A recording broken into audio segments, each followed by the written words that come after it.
শীতের মধ্যেই সরগরম ভোটের হাওয়া। গঙ্গাসাগর থেকে ফেরার পথে মমতা নিশানায় কমিশন। রামপুরহাটে অভিষেক, রানাঘাটে শ্রমিক দিলীপ, বাঁকুড়ায় সুকান্ত। বীরভূম যাওয়ার আগে অভিষেকের কপ্টার নিয়ে তোলপাড়। ডিজিসি এর অনুমতি না মেলার অভিযোগ। ঝাড়খণ্ডের মুখ্যমন্ত্রীকে ফোন করে আনানো হলো কপ্টার।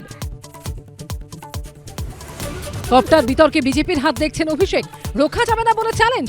নতুন কপ্টার, তাই অনুমতি দেয়নি ডিজিসিএ। সবার আগে সুরক্ষা, পাল্টা সুকান্ত।